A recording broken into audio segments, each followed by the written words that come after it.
From spiking his teammates with laxatives to joining the hunt for Raoul Moat. This is the story of Gazza, the later years. Welcome back to The Upshot. I am Jack Rivlin. Zach Sweeney-Lynch is here. Hi, Jack. Hello, and we are joined by returning fan favourite, Roisin Lanigan. Hello. Thanks for having me back. How the hell are you? I'm good. I feel like JP got the fun bit of the Gazza story and I've just got the wreckage. Now you've got the sad decline of an English hero. Well, yeah, as we said at the end of part one of the Gazza story, and he lived happily ever after. Yeah. And now we're going to talk about him living mostly happily ever after. Actually, I don't think I can even say mostly. No. There are some fun parts and there are some sad parts. Yeah, this is sounds quite sad. It's not as sad as you think because because we have heavily airbrushed laxatives in his teammates' tea. Yeah. Before we get into it, actually, Roche, we should say you've got a book coming out in 2 weeks. Yeah, I've got a book coming out on the 20th of March. Critically acclaimed book. Well, should say. Two people have read it. You've got a proof, I've got which proof is not, here, which not the real cover. I'm going to hide from YouTube viewers because it's not the real cover. But what I will say is it's called I Want to Go Home, But I'm Already There. Mm-hmm. And it's described by Susanna Dickey as a deeply compelling and melancholic modern ghost story. Mm. That's pretty good. It has absolutely nothing to do with sports. Joel Golby, who's a good judge of character, says, Roisin Lanigan has been threatening to be the next great Irish writer for ages, so I'm glad she's finally sat down and done it. Accurate. It's a rip-roaring read. That's probably the wrong... You enjoyed it? I have only just been handed a proof, so... I've been hearing about it for years, so that's good to get my hands. I have also pre-ordered one from Amazon, as should you. I'm going to put a link in the show notes. Thank you. Do check it out. It's an excellent book, and you'll be supporting a beloved creator.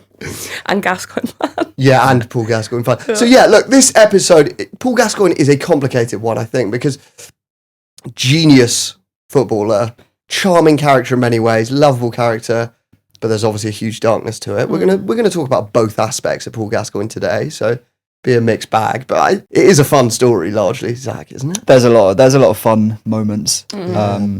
So I want to take us back to summer 1995. Blackburn have just won the Premier League. Oasis are battling Shaggy's Mr. Bombastic for Song of the Summer. And panic is sweeping the nation as mad cow disease claims its first victim.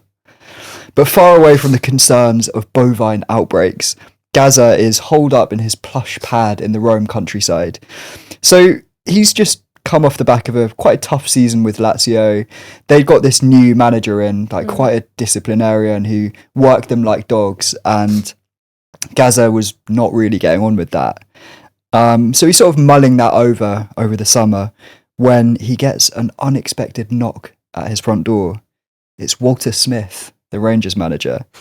And Gazza answers the door and says, "Oh, what are you doing here?" And Walter Smith replies, "I'm here to see you. I'm here to see if you'll come and play for Rangers." And Gazza replies, "Aye, all right." and that's it. He signs for Rangers, and it's 4.3 million. It's a club record for Rangers, and instantly the fans adore him. So he arrives in Glasgow. Thousands of people turn out outside Ibrox to greet him, and very quickly he starts repaying their faith. So in the first Old Firm of the season, Gazza runs almost the whole length of the pitch and scores the winner. So they're in raptures, the Rangers fans. They absolutely adore him. And off the pitch, Gazza's getting up to his old tricks. So he comes into training late one day, dressed in waders and carrying these two huge trout. He's a big fisherman, and he's out injured. Ali McCoist is also out injured. And when the rest of the squad go out to train, they decide to have a little bit of fun.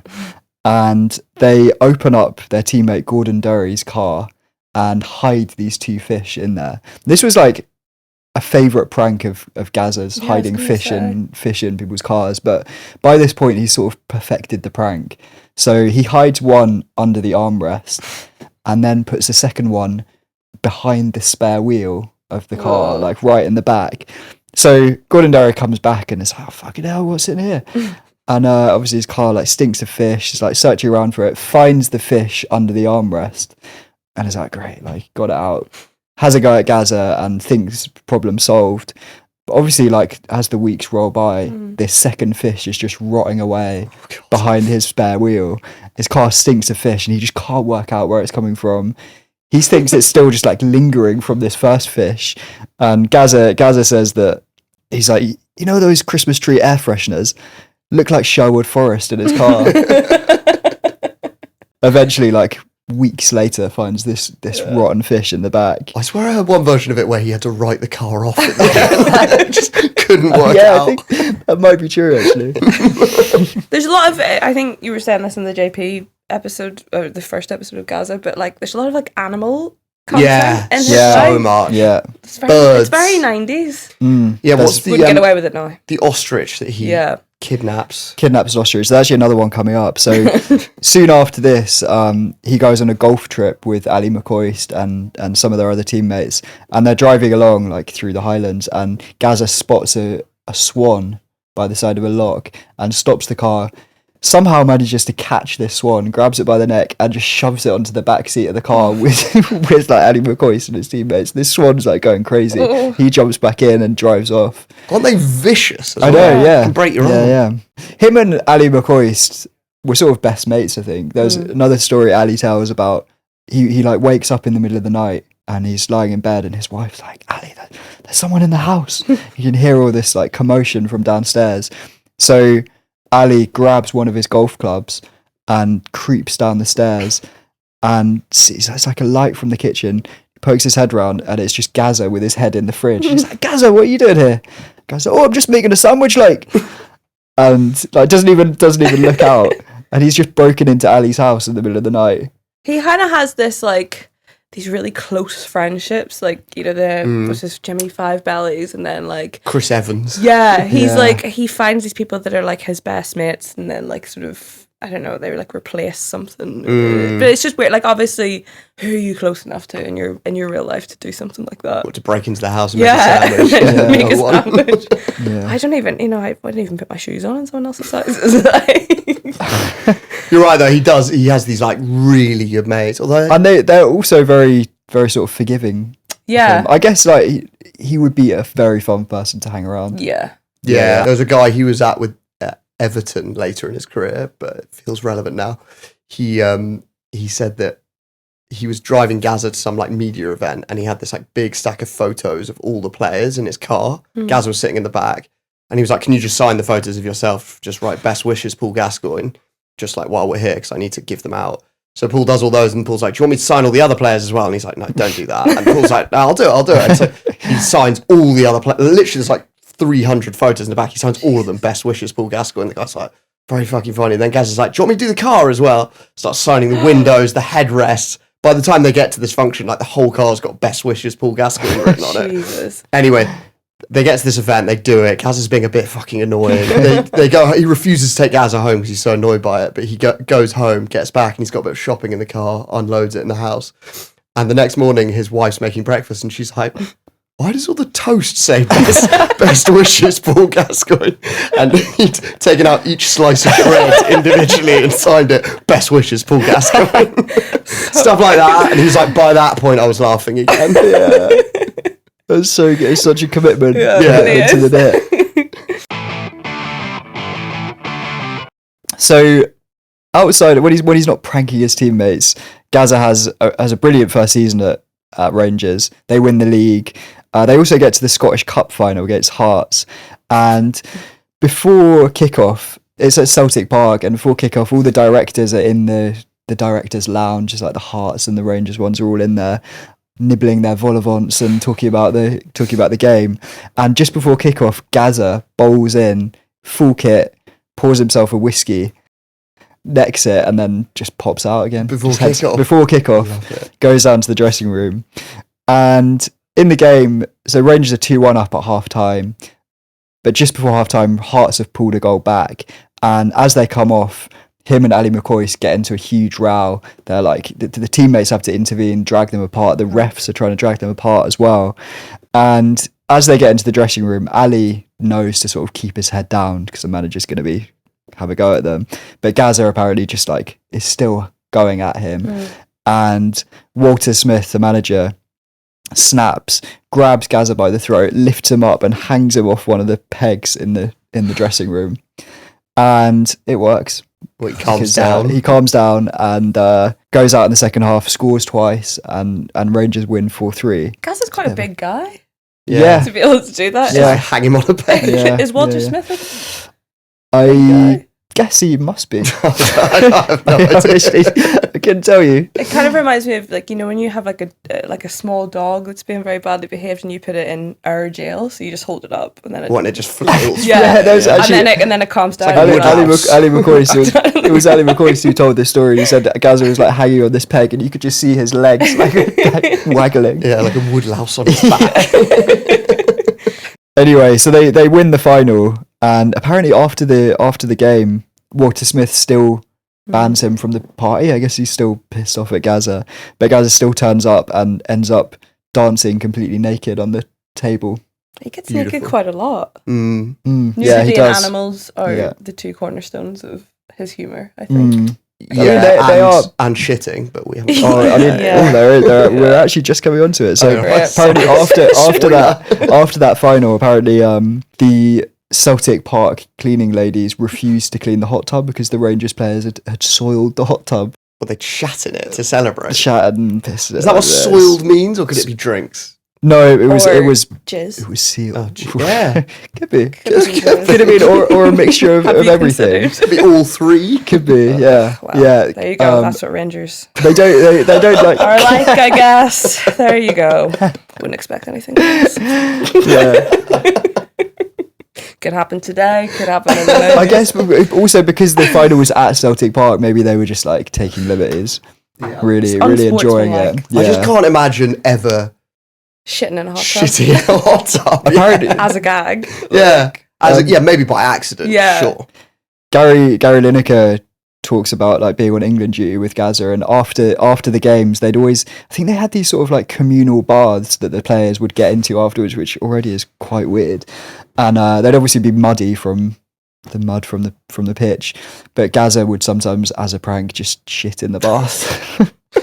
Is it a prank? It's, I don't know, we talk, but like in the 90s, shitting was part of like football club Yeah. bants. Yeah. They would just like shit on each other's stuff. Anyway, it was basically just shitting in baths that Gazza was doing for England for a few years. Because obviously in episode 1 about Gazza, we talked about Italia 90, where he lit up the tournament and came very close to dragging England to victory all on his own, a bit like Maradona did for Argentina.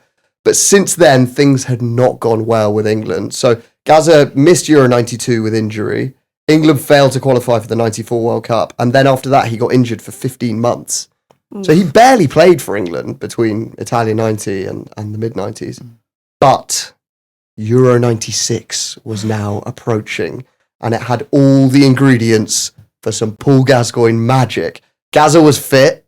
England were hosting. And the manager was Terry Venables, his former gaffer at Spurs, and a man who knows how to unlock Gazza's creative genius. So the stage is sort of set, and you know at this point Gazza's got his iconic bleach blonde hair. He's been doing the business for Rangers. England fans are starting to believe, but Paul, in the build up to the tournament, he's not taking things too seriously. So in March 1996, 3 months before the Euros, England played Bulgaria in a friendly at Wembley. And Danny Baker, who's good mates with Gazza in the 90s, tells this story. He said, Terry Venables told Gazza he was going to take him off after 80 minutes.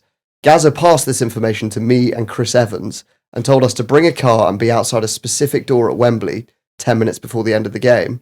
The door opened and out came Gazza in his England kit. A few minutes down the road, we pulled up outside a fairly crowded pub. People were standing outside with drinks and Gazza got out and engaged them in conversation.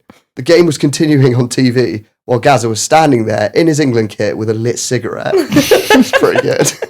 That's so good. Imagine being at that pub. Yeah. You'd think he was like an impersonator or Yeah. something. I didn't know you were allowed to do that, because I would do that if I was a footballer. I don't think you are allowed to do that. If they were like, we'll take you off after 50 minutes, I'd be like, okay, well, I can go home. It's like Yeah. when you work at a restaurant and they cut you, you know? What, and you're like, I've just gained time. Yeah, Yeah, just go home. I don't think in football you are allowed Right, to. okay. Well, no, Terry Venables was quite sort of liberal and lax. Yeah.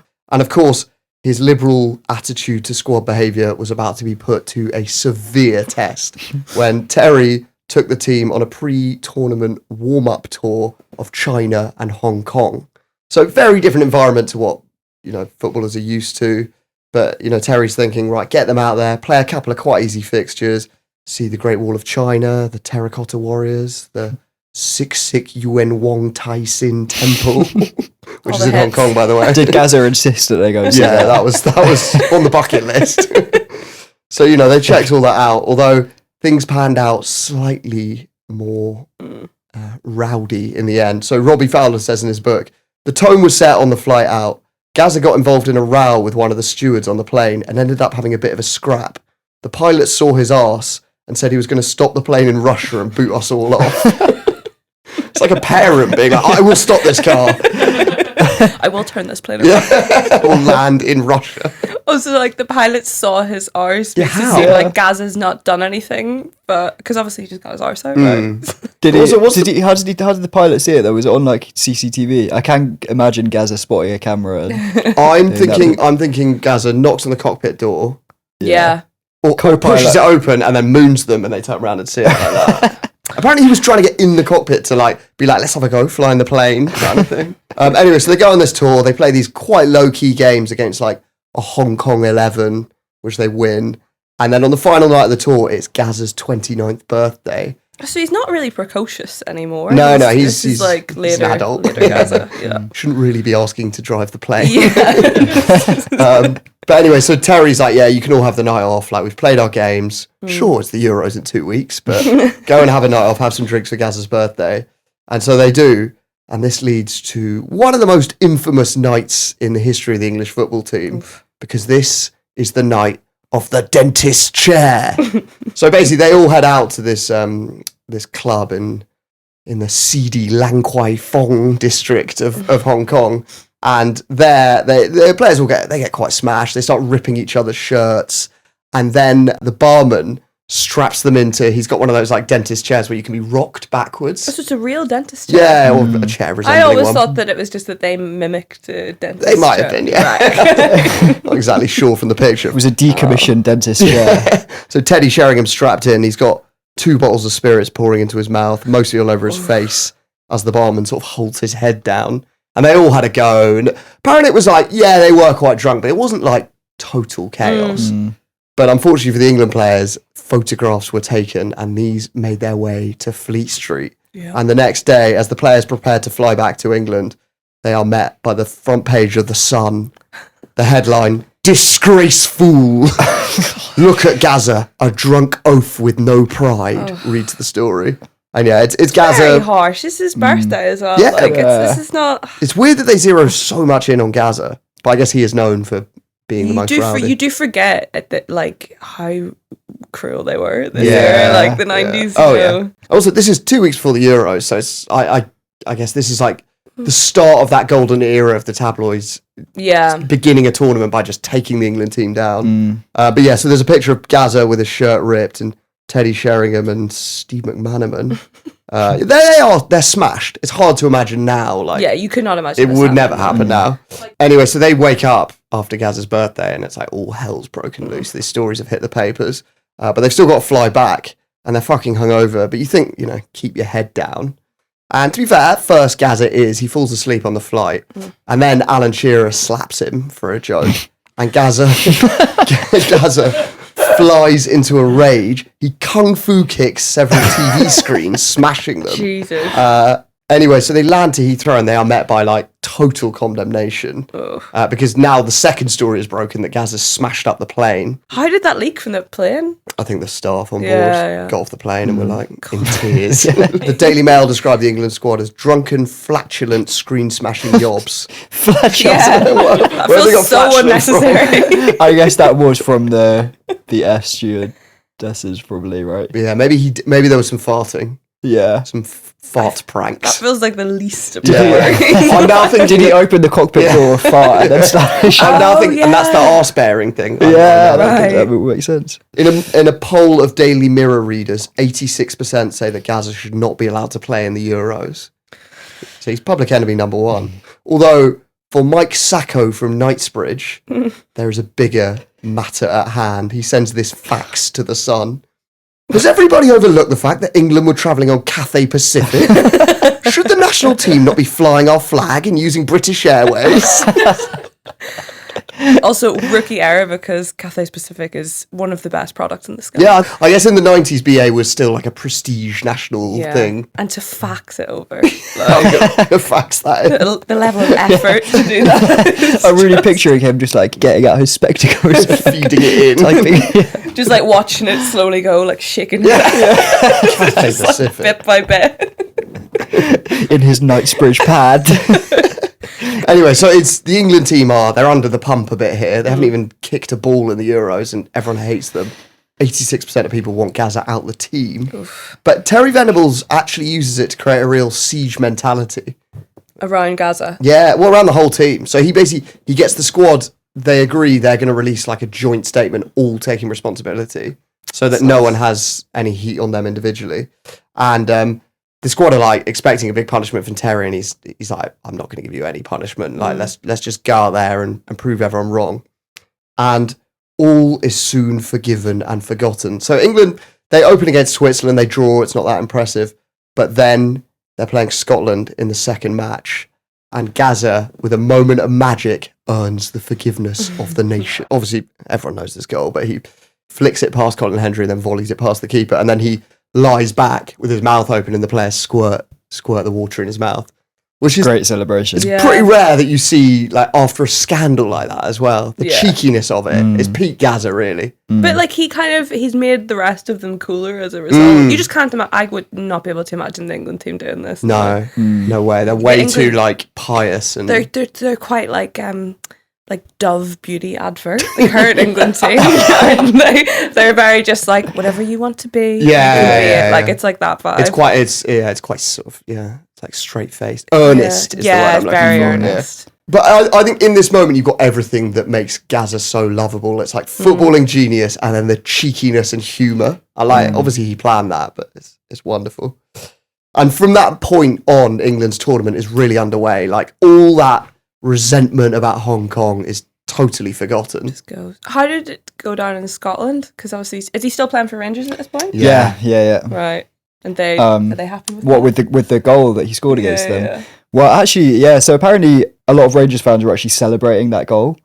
It was a bit like with Napoli fans supporting Maradona's Argentina against Italy, but there were like fights breaking out in bars in some towns in Scotland because Rangers fans were celebrating Gazza's goal. So hang on, so who was supporting Scotland? So neither Celtic nor Rangers fans supporting Scotland. Fucking St Mirren and hits. Great. I don't know if it was all Rangers fans, but it was. I'm surprised. Also, he'd only been there like Maradona like led Napoli to the UEFA Cup and the title. Like, Gazza had scored 2 against Hearts after a shot of whiskey and then shat in Celtic's baths. Anyway, Gazza is, from this moment, he's really on fire, as are England. They beat Netherlands 4-1 in the famous game next.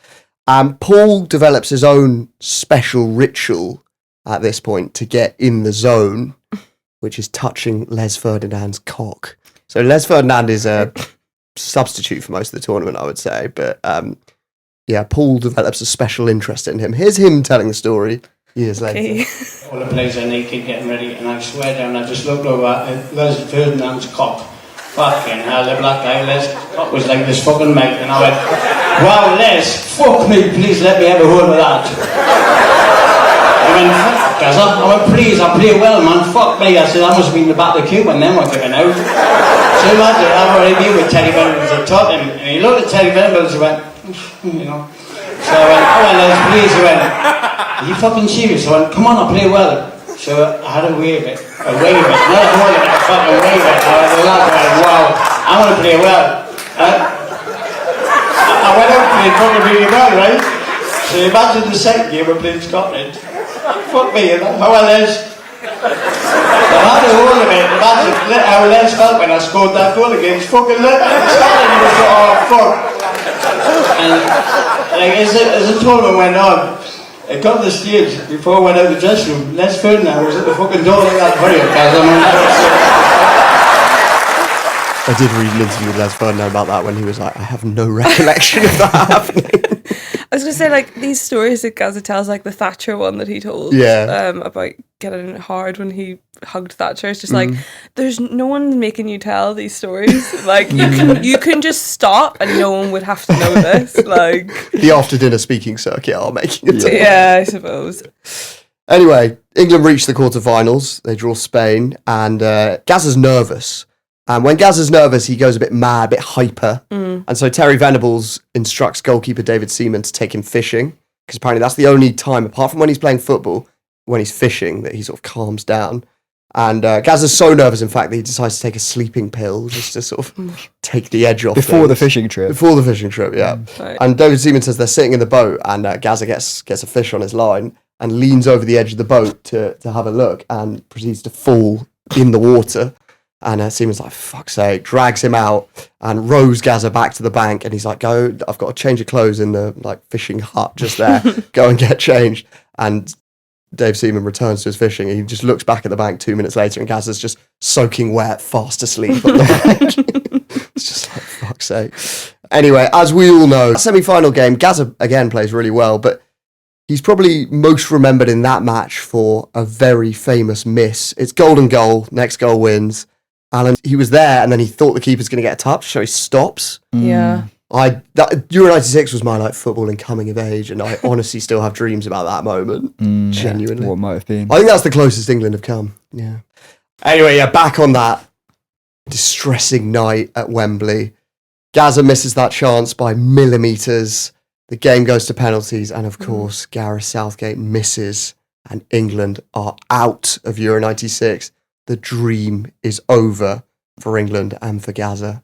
I feel like he's got a lot of goodwill back on his side, though. Yeah. Because obviously the tournament started with that dentist chair incident. The press was on his back, but he scores in the shootout against Germany. He obviously scored that goal against Scotland as well, and he's one of the heroes of the campaign. So everyone's back on his side.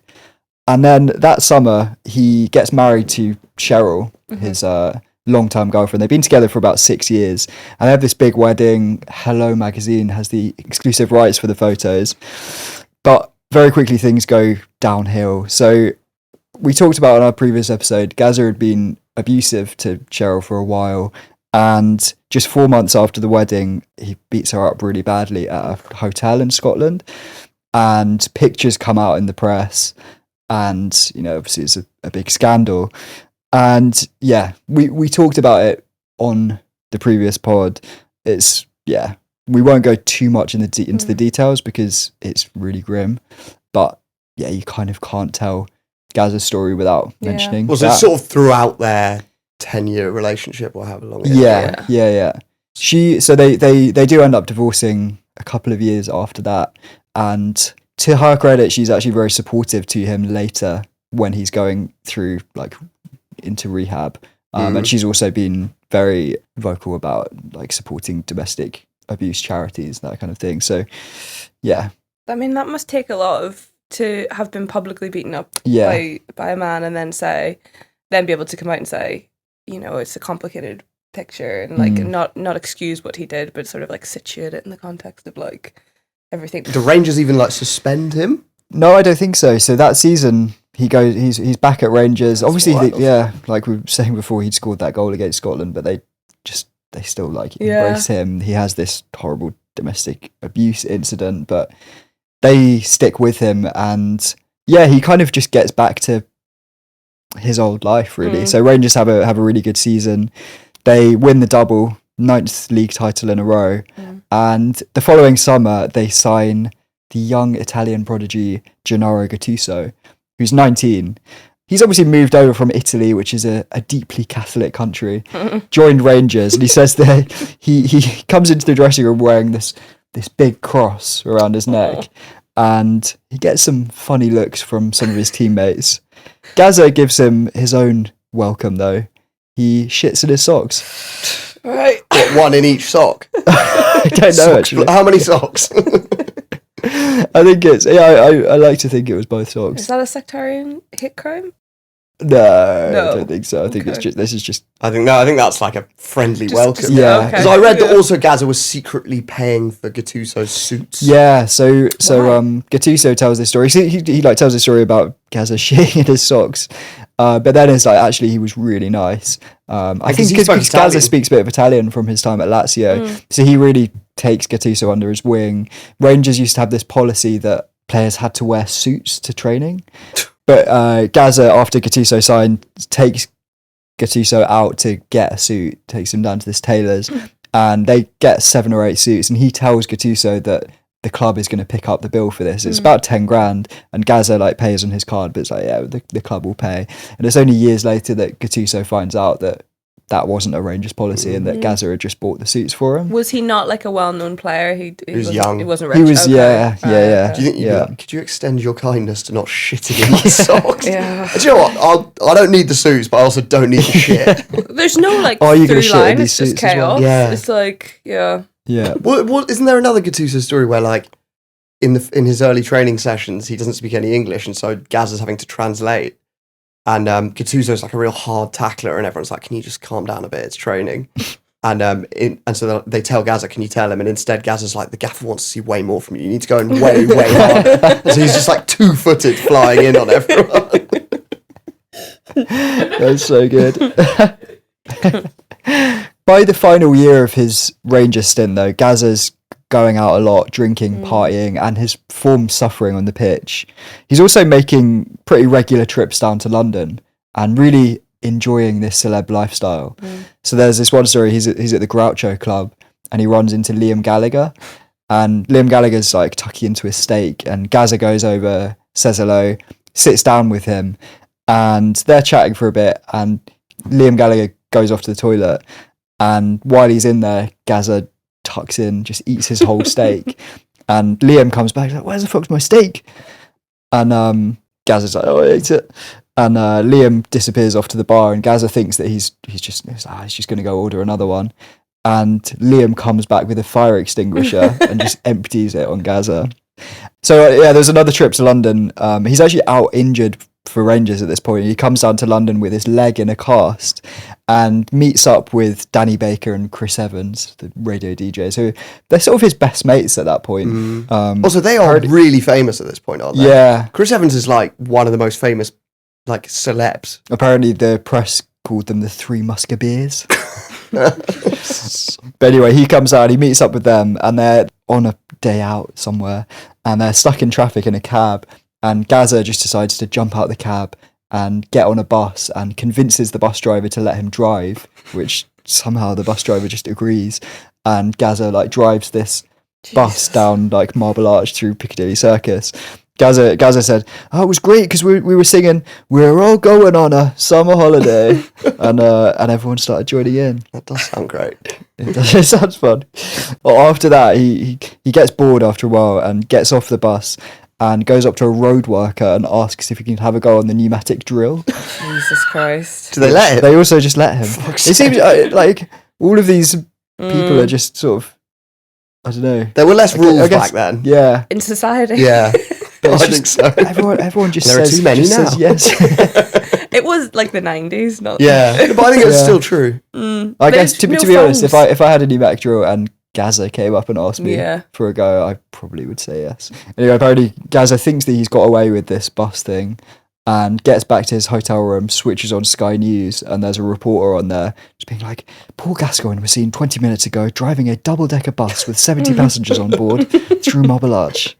Jesus. There's another story of Chris Evans goes up to visit him in Glasgow, and they go out and stay at this posh hotel near Loch Lomond, and they're on another day out, and they decide to hitchhike to a local garage and just buy the cheapest car they've got, which is a Vauxhall Astra, paint it black, and then just drive it into Loch Lomond. Why does it need to be painted black? I don't first? know, very really. strange. Yeah. That final season at Rangers isn't all fun and games, though. So they're playing in the Old Firm, it's at Celtic Park, and Gazza's actually a substitute, but he's warming up in front of the Celtic fans when he does this. Paul Gascoigne, be careful about his response to any barracking from the Celtic fans. quite a sneaky one. Yeah. Basically, he mimes playing a flute, which is a reference to the Orange Order marches, right? Which, it's a deeply sectarian symbol. It's very sectarian. Does he understand it? Because I wonder if English players, when they sort of engage with this stuff, they don't fully understand it. Like Declan Rice saying up the Ra. That one time, it's just like, Well, do you know? This was actually the second time that Gazza had done this. Oh, So, right, so he shortly does know, after joining Rangers, he'd done it as a goal celebration in a pre-season friendly against Steaua Bucharest. Yeah, that one was more enthusiastic, And wasn't it? it was that's like you might have seen the like iconic picture of him that's, doing it. And that time he pleaded ignorance and kind of got away with it. There wasn't too much of a furore. Unfortunately, that defence only really works once. Yeah. And when he does it this second time, there's a huge storm. So Celtic fans are furious. The press is in uproar. Rangers fine him 2 weeks' wages for their part. Rangers are what they decide is okay and not okay is strange. Yeah, shitting in the hot tub, fine. And the Beating up your rest, wife. Yeah. But doing this, I mean, people do like this stuff is taken very, very seriously for obvious Well, it reasons. gets taken very seriously because alongside that, Gazza also gets a death threat in the mail from an IRA member. The guy who sent him the letter also put his like name and address on it. I think he was in Belfast, like return mail. But the Scottish police are like we're not going to do anything unless he comes onto Scottish soil. Yeah. And Presumably he does. No, he doesn't. Well, so they're sort of like they're just like, yeah, don't worry too much. Like if he comes here, then we'll get him. Yeah. But Gazza's he's like pretty paranoid. During Rangers matches, he's terrified that there's a sniper in the crowd. The police also, despite that, they also come round and give him a mirror device for his car to look underneath his car in case anyone's put a bomb there. He's not taking any chances though, and he also gets Jimmy Fivebellies, his best mate, to start his car for him. Okay. He always was quite sort of cruel to Jimmy, isn't he? He's always like burning him and stuff. Yeah. But it's testament to how mental this story has been so far, per choice of words, that I thought you were going to be like, he blows up his own car. Like, Just his friend. Yeah. Just his best friend. Jimmy seems to just go along with this. Yeah. I love that he didn't want to risk Chris Evans. Yeah. That's Jimmy to do it. Poor Jimmy. Yeah. But that lasts for a couple of months, and then Jimmy's sort of off the hook because a second letter arrives at Gazza's house from the guy, and it says, "Look, Gazza, you've not done it for a while, so I'll let you go for now." Okay. There you go. That's what so the peace process is all about. Exactly. Yeah. Thank you, Momo. Yeah. Your work is done. Yeah, so he sort of gets away with that one. And at the end of the season, it's France 98 World Cup. And Gazza's not had the best season for Rangers, sort of dropped out of the starting 11. The Rangers manager had concerns about his lifestyle, his drinking. So Glenn Hoddle, who's the New England manager, is a bit on the fence over picking Gazza. And he doesn't do himself too many favours a month before the tournament when he's pictured stumbling out of a club in Soho at 2 a.m, stuffing his face with a kebab with Chris Evans. Actually, yeah, with Again. So that ends up in the press, and the press are back on Gazza's back. But Hoddle still decides to call him up for the pre-tournament training camp. They've got a few friendlies, but Gazza plays a bit, but he's subbed off at half time. He must be quite old at this point. He would be like 31, Yeah. I guess. Yeah, about 31. So he could still be good, but his last season at Rangers hasn't been his best.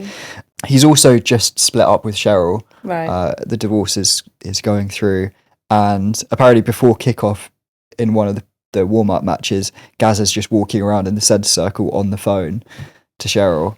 So his head's not all in the game, really. And the night before the squad is announced, Glenn Hoddle decides to let the players have a few drinks, like go out. But most of them take it pretty easy. Like they're still trying to stay in Glenn's good books. Gazza doesn't take that approach and gets absolutely battered. He's on the karaoke. He ends up getting so drunk that Tony Adams and Paul Merson decide to strip him naked and throw him in the pool to sober him up. And the following morning, Glenn Hoddle's decided that he's going to announce the squad to the players by calling them one by one into his hotel room. apparently he'd set this hotel room up. He'd wanted to make it as relaxing as possible for the players, and he had the saxophone music of Kenny G playing in the background, which I wasn't familiar with, but I checked it out and thought we could have a little listen to the soundtrack to this. Glenn's like, unfortunately, you've not made my squad, and your England career is over. But in a previous life, it's like, oh my god, little box of tissues. Exactly. So Glenn is obviously hoping that, this calm, relaxing environment will lower the blood pressure of his disappointed England stars. Unfortunately, it doesn't work out that way. So when Gazza is told the news that he's not made the squad, he loses the plot. So he starts screaming abuse at Hoddle, flips the table over, smashes a lamp, starts destroying the furniture in the room, kicks in the hotel door, hurls a vase of flowers across the hotel corridor. He's like completely lost it, trashing the room. He storms out. David Seaman and Paul Ince end up having to console him in the corner. He's distraught. And Glenn Hoddle is just left with this wreckage of a hotel room. Picturing him like hiding under the desk. Not sure it was quite that bad. Wondering what he did in a past life to deserve this. Imagine being next as well. So Ian Wright was the next player to be called in, and he said that he went in there and was just like, oh my god, like what the hell has happened here? Room's completely wrecked. And as he's having this conversation with Glenn Hoddle that he does make the squad, but as Glenn's like talking to him about his role, they're just like going around just like sweeping up broken glass and like putting the mattress back on the bed. So as I was saying, I want to play you a little bit deeper, and Gaz's like, fucking hell, man! Yeah, it's not the best start to. Did you do well in this one? Got knocked out in the last 16. It's the one the Michael Owen tournament. Yeah, right. Michael Owen, Beckham red card. Beckham red card. Yeah, So, I was thinking about that when you were talking about the dentist chair and how Gazza became like public enemy number one, because then that happens to Beckham in the next one. Yeah, Yeah. Beckham's one It's lasts a bit longer as well. Yeah, and people don't really rally around him. No, not for a while, a couple of years. Yeah, they've put like effigies of him all over the studio. Yeah, but there was quite a bit of surprise in the public that Gazza wasn't picked, and I think there was he still had quite a lot of credit in the bank. He'd been He was so a good bit for of England, bit of an England hero, and he'd also played the whole way through qualifying, so everyone, including him, was expecting that he'd be in the squad. Yeah. Well, I don't think England missed him in the tournament, thinking about it. No. Like the public was really shocked that Gazza didn't make the squad, but none of the players were. Yeah, if you'd been Yeah. stripping him naked and throwing him in the pool the night before. Yeah. I think it was probably the right decision. And that's it, right? England. Yeah, so that's the end of his England career. Yeah, never plays for England again. And actually, at the end of that season, he left Rangers as well. So this was before transfer windows. And about 4 weeks before the end of the season, he got the call from Brian Robson at Middlesbrough. Brian was his old England teammate. And, things weren't working out at Rangers, so he went. Apparently, he really regretted leaving Rangers. And in fact, on the drive halfway down, he stopped the car and the owner of Rangers was like, turn the car around, come back. But he was like, I've given my word to Brian Robson. So he joins Middlesbrough, makes his debut in the League Cup final, which they lose. But he does help them win promotion to the Premier League that season. And in Middlesbrough, it's like a new world for him in some ways, but he's back in the northeast where he's from. And he decides to move in. He gets a place, moves in with Jimmy Five Bellies, as always, and decides the perfect roommate for him as he tries to clean up his act is Paul Merson, who has just got out of rehab, to be fair, so he is clean. Unfortunately, that doesn't last very long. When you put Paul Merson and Gazza in a house together, there is going to be boozing. And yeah, like Gazza's boozing is getting increasingly out of hand. I think even at Rangers, right? And the final season at Rangers, it was starting to. It's affecting his football for sure, and it's why he didn't go to the World Cup with England. Apparently, him and Merson would play a drinking game where they would each put 50 quid on the table and you'd be necking red wine and you take a sleeping pill every hour. Jesus Christ. The winner is the one who's still awake, and they take the 50 quid, which is such a sad game. Has he been in rehab at this point or no? No, I don't think he has yet. So he's just drinking. Yeah, a lot, more and more. There are some like more sort of innocent fun japes. So apparently when he joins Middlesbrough, they've just bought this new team bus, and the club have like made a real fuss about it. They're very excited about this bus, and the old days of football. And apparently it is a really good bus. And apparently the team are all preparing to board it, and Gazza just like can't keep away from the bus. He's like in there enjoying the like new vehicle smell, and he notices that the keys are in the ignition, and he just hops in, and everyone's like, "What the fuck are you doing?" And he's like, "I'm off to the bookies," and just drives the bus off and goes straight into a big rock. Crashes it. Shit. They can't use the bus. Oh, they can't use it. Is that a write-off? It's not a write-off, but they have to wait 4 hours for a new bus. Apparently, they're a bit late. There's one of those that are really shit, like school trip. Yeah, Leo lines. It has a toilet, but it's out of order. He does all right at Middlesbrough. He's still got like some of the on-pitch magic. It's sort of sporadic, but you know, fitness and drinking, they're becoming a big issue. And then next he goes to Everton, where his old Rangers gaffer, Walter Smith, has taken over. At this point, the moments of magic are becoming less frequent. The pranks are still there. Apparently, he brings a parrot into the dressing room one time and just releases it. Again, animals. Yeah, always birds I find with him as well. Yeah, exotic birds. But it's, you know, it's becoming the career, the legs are going by this point. And next up, he joins Burnley, where his legs are really gone. But actually, on the first day, he's the first one in for training. And so as his teammates are arriving, Gazza's there waiting for them in the dressing room. And as each of them come in, he's like, "Hi, I'm Paul. Can I get you a cup of tea?" And they're all like, pretty nice of him. As one player said, like, "We couldn't believe it. This is Gazza, and he's come to Burnley, and he's making tea for us." And so as each player arrives, Gazza's like making them a cup of tea. They're like, "That's a really nice gesture." And then apparently, like after they've all sort of finished their tea, he looks around and he's just like, "Enjoying your tea?" And they all look up and he just pulls a pack of laxatives out of his top pocket. Apparently Gordon Armstrong was on his 4th cup.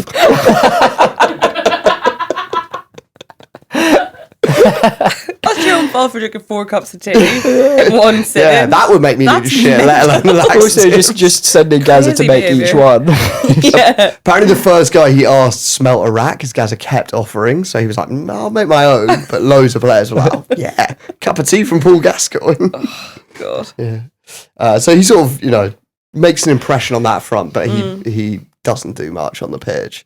And after a couple of months, he then makes the unlikely move of going to China, to Gansu, Tianma, and we really are now at the like fag end of the career. Is it because he had such a good time in the dentist chair the last time he was there? Yeah. He's off to relive some memories. But yeah, it's again just like a weird jolly. He gets a bit of money, nothing much happens on the pitch. He visits a zoo where he asks to feed the tigers, and they give him a horse's head to feed to the tigers. Christ. And Gazza says he tries to throw it over the like enclosure, like underarm really high, and accidentally throws it back over his head, lands in the penguin enclosure. Those poor penguins. Hell. Yeah, it's a very Gazza story. And then that's it. He retires. That's the end of Paul Gascoigne's football career. And now we're into the post-retirement stage, which I think when you think of that, you think of basically of his alcoholism. And it is really out of hand at this point. Like, he's in and out of rehab. This is the rehab era. He's sectioned, I think, more than once. He does have like the odd foray into footballing jobs. So he's named manager at Kettering Town, which lasts 39 days. Yeah. Complete fucking disaster. The alcoholism's pretty bleak. So at one point, he even gets addicted to Calpol, because apparently Calpol's 1% booze, and nowhere near him will serve him booze. So he starts going into chemists and loading up on Calpol. He tells them he has 9 kids, so they'll serve him. Eventually he gets banned from all the chemists as well. Jeez. So it's Can really you get fucking drunk bleak. on I don't even know if you 1% can. alcohol? Is it like hand sanitizer in prison, kind of? Yeah. Like It's just like if you're really hooch, desperate. There are some funny moments as well, you'll be relieved to hear. So at one point he decides to change his nickname to G8, because that was his shirt number, Gazza 8, but he says it's because it stands for great, which stands for gate. It's pretty close. And then in 2010 comes one of his more colourful post-retirement episodes.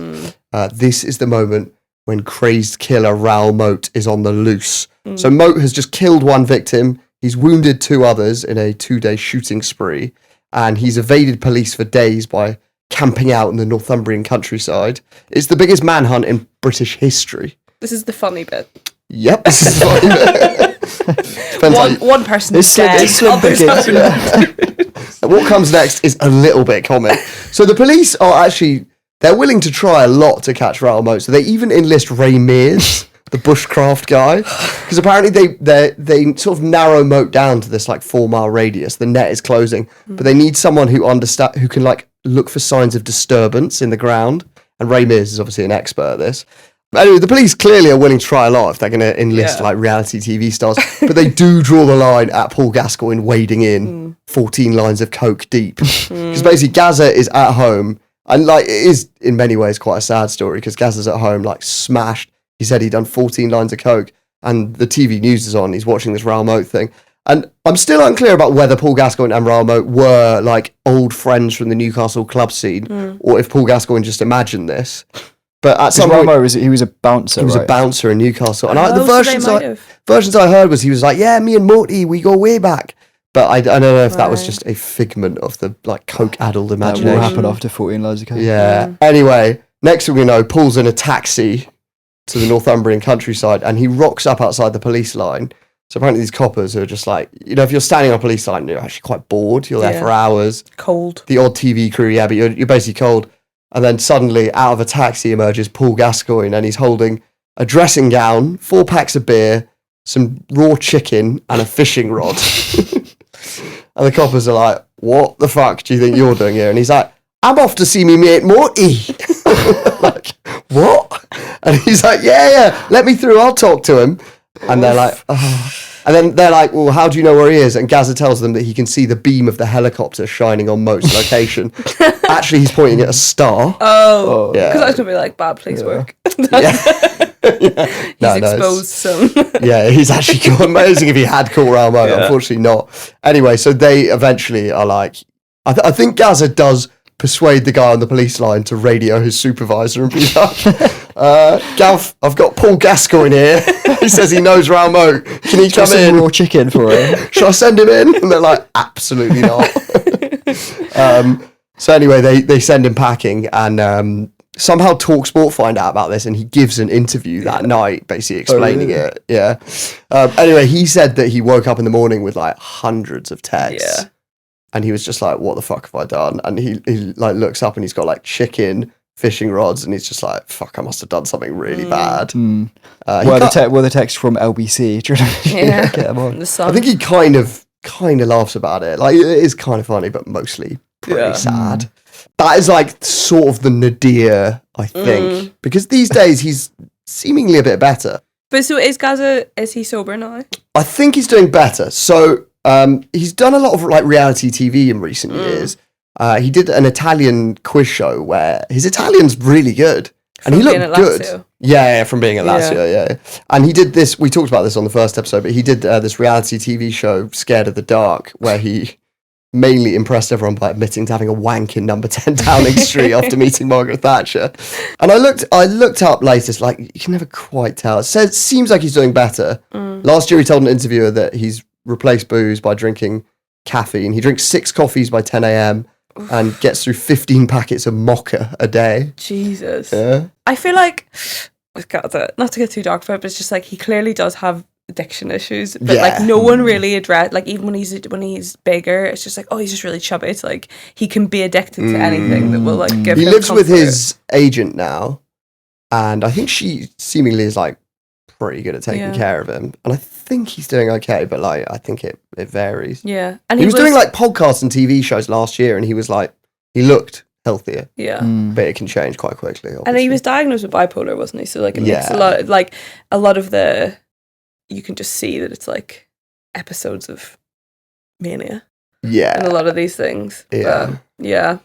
So that's where we're at. I mean, like, obviously the like post-retirement phase is pretty dark, and I don't know, like, it's hard to kind of form a like nuanced verdict on someone like Mad, that. bad, or sad. Yeah.